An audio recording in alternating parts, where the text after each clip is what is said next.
샬롬! 여러분이 아사셀 염소와 관련된 이 죄와 죄책감, 죄성과 죄책의 문제, 이 죄의 문제, 이것을 그리스도 예수 안에서 해결한다, 이런 이야기를 나누었습니다. 연관해서요, 마태복음 6장 12절에서 15절 또 복습하겠습니다. 자꾸 복습해야 되는 거예요. 중요한 건 여러분, 우리가요 실질적으로 죄를 이겨야, 실질적으로 아사셀 염소가 멀어져 가야 내가 죄책감에서 자유로워집니다. 단순히 예수님이 나를 위해 십자가에 못 박혀 죽었어, 요것만 갖고 내가 여전히 죄를 지으며 살아가는데 죄책감을 갖지 않을 수 없어요. 그거 나쁜 놈이에요. 그거는 죄책감을 가질 수밖에 없습니다. 아무리 마인드 컨트롤해도요, 무거운 마음을 어떻게 할 수가 없어요. 실제로 죄를 지으면. 그렇기 때문에 실질적으로도 죄를 이기며 살아갈 수 있어야 돼요. 실제로 죄를 이기며 아사셀 염소가 나에게서 점점 멀어져서 죽어버려야 돼요. 점점 멀어지는 만큼 나는 점점 실제로 죄를 이기는 만큼 나는 죄책감으로부터도 자유로워진다는 거예요.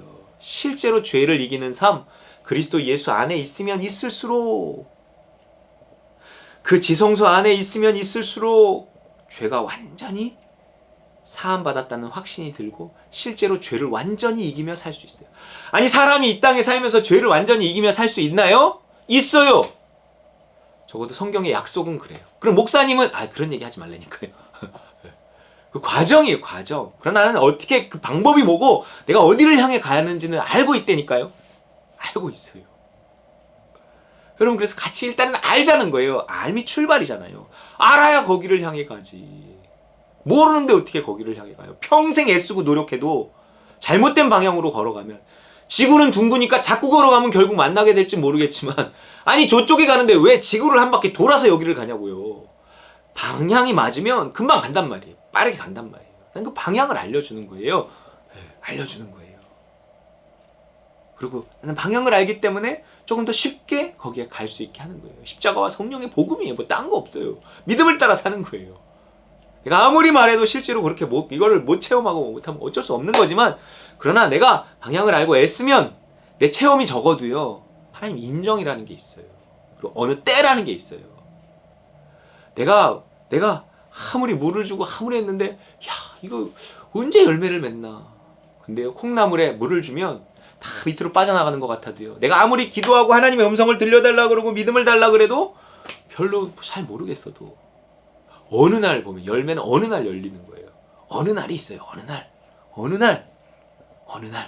왜 목사님은 뭐 어려서부터 된 게 왜 나는 아직까지 안 되고 몇 년이 지나도 안 되나요?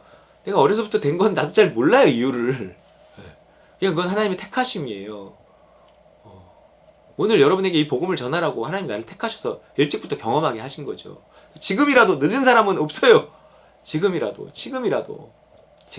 이 믿음을 따라 그리스도 안에 있는 하나님 나라 안에 속하는 그 삶을 살아가야 합니다. 마태복음 6장 12절에서 15절, 우리가 우리에게 죄 지은 자를 사하여 준 것 같이 우리 죄를 사하여 주시옵고. 여러분, 이 구절은 난해 구절입니다. 이 구절을 제대로 푸는 사람을 저는 잘 못 봤어요. 제가 세상의 책을 다 보진 않았지만, 이거 분명한 건데, 이거 아사셀 염소에 관한 이야기잖아요. 우리가 우리에게 죄 지은 자를 사하여 준 것 같이 우리가 실제로 죄에서 멀어지는 만큼 우리 죄를 사하여 주옵소서. 내가 속죄제로 제사를 드려서 내가 이미 죄가 사함받았다는 것에 대한 확신을 그만큼 갖게 된다는 거예요. 내가 이미 사함받았지만 아사셀 염소가 멀어지지 않으면 이 이미에 대한 확신이 없으면 내가 이미 사함받았다는 게 나한테 실제로 소용이 없어요. 여전히 내가 죄책감 때문에 시달리고 죄에서 넘어지고 내가 이 죄 때문에 내가 지옥 갈까 두렵고 구원의 확신이 없고 맨날 이렇게 산다니까요.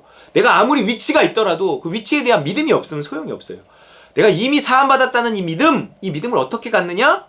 이 아사셀 어린 양이 멀어지는 만큼만 이 이미에 대한 확신을 가질 수 있어요. 실제로 내가 죄를 이기는 만큼만 구원의 확신을 가질 수 있다고요. 이게 맨날 설교를 듣는다고 내가 맨날 외운다고 되는 것도 아니에요. 구원의 확신이라는 것은. 구원파가 자꾸 구원의 확신을 이야기하잖아요. 그러면서 세뇌시키잖아요. 너는 이미 죄 사함 받았어. 이미 구원을 받았어. 그러니까 교회에 가서 속지 마. 이상한 기존 교회 다니지 마. 막 이런단 말이에요. 뻥이에요. 그런 거 없어요. 여러분 괜히 양심만 무디게 하고 점점 죄에 빠지게 할 뿐입니다. 나중에 실족한다고요. 실질적으로 죄를 이겨야 돼요. 실질적으로 그리스도 예수 안에서 날마다 내가 지성소 안에 들어가서 하나님 나라 복음으로 실질적으로 날마다 내가 죄와 싸우며 실질로 죄를 이기며 믿음을 따라 살려고 하는 애씀이 죄와 싸우는 애씀과 동일한 거예요. 그러면서 점점 내가 범사에 여호와 인정하고 믿음을 따라 살면 살수록 죄를 이기면 이길수록 의를 행하면 행할수록 아사셀의 염소가 멀어지면 멀어질수록 나는 죄사함에 확신이 든다는 거예요. 우리가 우리에게 죄 지은 자를 사하여 준 것 같이 우리 죄를 사하여 주시옵고. 오해하지 말라고 했어요. 거꾸로 읽지 마세요. 우리의 죄를 사하여 주신 것 같이 우리도 우리에게 죄 지은 자를 사하여 주십시오라고 인간적으로 읽지 말라는 거예요. 번역이 잘못된 것도 아니에요.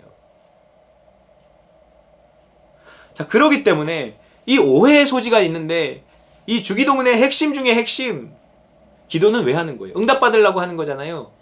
근데 어떤 사람에게 응답하셔요? 응답할 만한 사람에게 응답하십니다. 응답할 만한 사람이 누구예요? 하나님이 사랑하시는 사람이에요. 하나님이 사랑하시는 사람이 누구예요? 믿음을 따라 사는 사람이에요. 죄의 문제를 해결한 사람이란 말이에요. 믿음이 없이는 하나님을 기쁘시게 못한다니까요. 하나님을 기쁘시게 하지 않고 무슨 응답을 받을 생각을 하지 마세요. 왜냐하면 너 나를 기쁘시게 안 했으니까 나도 응답 안 해. 꼭 이런 것이 아니라 우리가 하나님을 기쁘시게 하는 믿음을 따라 살지 못하면 믿음이라는 든든한 기초 위에 있지 못하는데 우리가 구하는 것들을 줘봐야 구하는 것 자체도 잘못된 경우가 많고 또 구하는 것이 잘못되지 않았다고 해도 줘봐야 믿음으로 얘는 쓸 수 없거든. 이거를. 그럼 불안한 거예요. 지가 망가지거든. 먼저 어떻게 줘요? 내가 하나님을 믿는 만큼 하나님이 나를 믿어주신다고요. 하나님이 나를 믿어주시는 만큼 내가 하나님을 또한 믿을 수 있어요. 하나님이 나를 믿을 수 있어야 뭔가를 주시는데 그 하나님에게 믿음을 드려야 돼요. 내가 하나님에게 믿음을, 나한텐 그걸 주셔도 돼요. 나한텐 돈을 주셔도 돼요. 나한테는 그 명예를 주셔도 돼요. 나한테는 권력을 주셔도 돼요. 나는 결혼시켜 주셔도 돼요. 나는 이건 좀 이상한데 어쨌든 나한테 자식을 주셔도 되고요. 나한테 뭔가 하나님에게 이렇게 신뢰를 줄 만한, 구하는 것들은 다양하니까 신뢰를 드려야 하나님 믿고, 그래 내가 너 이걸 줘도 너가 이렇게 불행해지지 않겠구나, 그리고 주실 수 있는 거예요. 물론 줘서 불행하게 만들어서 훈련시킬 수도 있어요. 그럼 하나님은 어쨌든 하나님의 계산이 있으신 거지만, 그런 하나님 마음 놓고 주시려면 하나님이 나를 믿으셔야 되는데, 내가 하나님께 신뢰를 드리는 내가 하나님께 얼만큼 신뢰를 드릴 수 있겠어요? 내가 하나님을 믿는 만큼 하나님은 자신을 믿기 때문에, 내가 하나님을 믿는 만큼 하나님은 나를 신뢰하셔요. 얘가 나를 요만큼 믿네? 그럼 나도 너를 이만큼 믿을 수 있어. 이게 무슨 거래가 아니고요. 내가 하나님을 믿는 만큼은 하나님은 하나님 자신 외에는 누구도 믿지 않아요.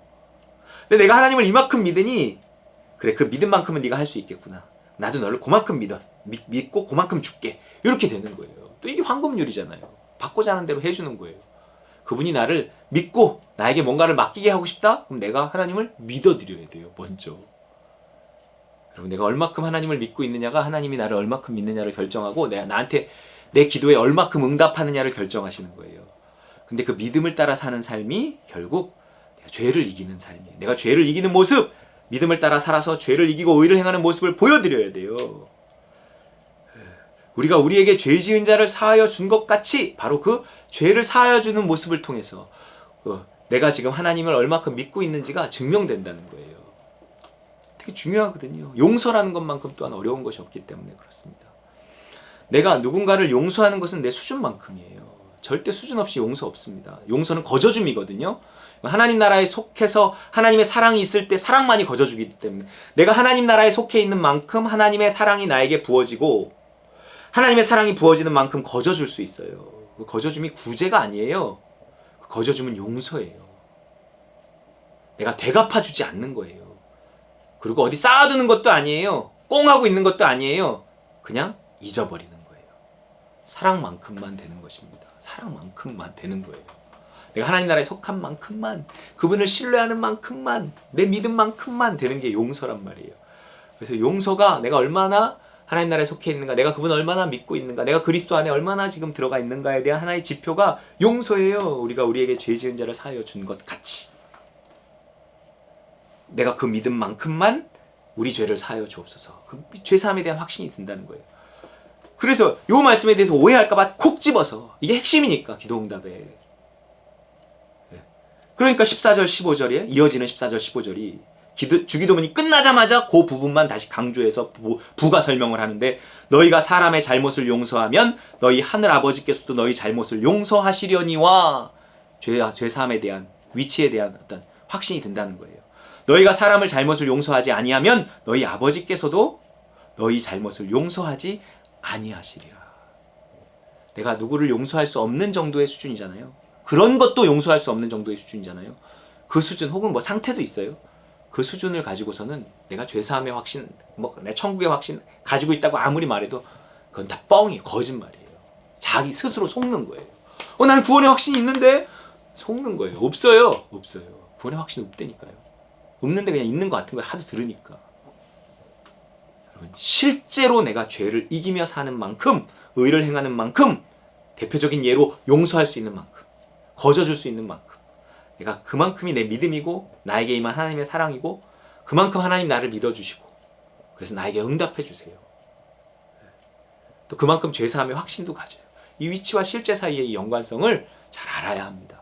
속죄제물로 들리는 염소와 광야로 보내서 멀리 떠나보내는 아사셀의 염소, 이 두 가지를 우리가 잘 기억해서 정말 날마다 죄와 싸우며 죄에서 멀어지고 점점 하나님에게 가까워지고 하나님의 사랑을 충만히 받아서 누리는 저와 여러분 되시길 주의 이름으로 축원합니다.